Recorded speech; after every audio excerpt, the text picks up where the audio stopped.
Nature has all the diversity and all the different shapes, all the designs. It has all the inspiration available to us. I'm Toby Wright. I'm a classically trained painter. I've been passionate about nature from a very early age, and many years later, with a sufficient amount of training, I've started embarking on an exploration of old masters, mountaineers and explorers who happen to also be painters.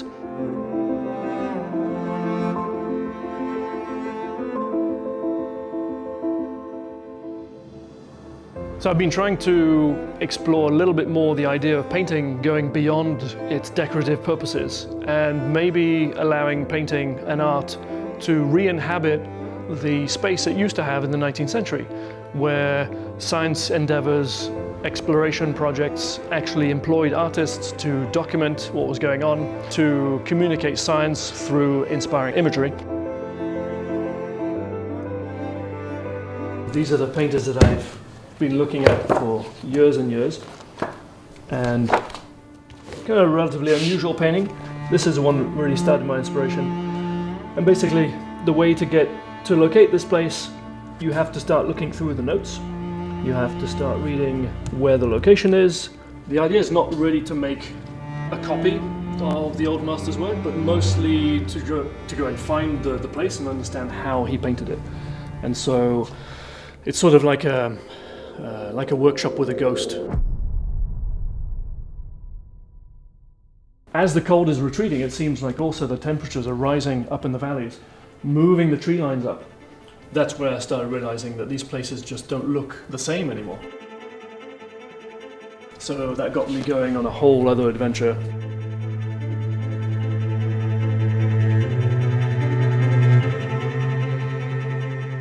I started seeing that through all these different painters that I was researching, that I started going way before photography. And I was asking myself the question, could art play a stronger role in revealing the history of our environment?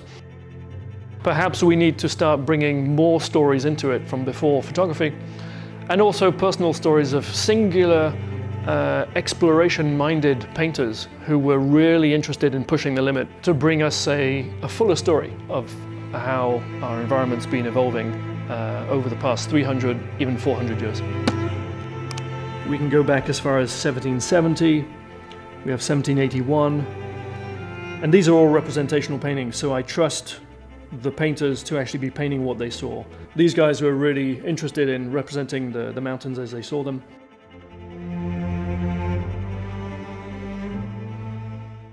I almost feel like a time traveler. I'm in these same places and I feel a kinship with these artists who are looking at the same stuff as I am today, triggered by the same beauty, triggered by the same design. We still get attracted to the same colors, the same movements, the same shapes.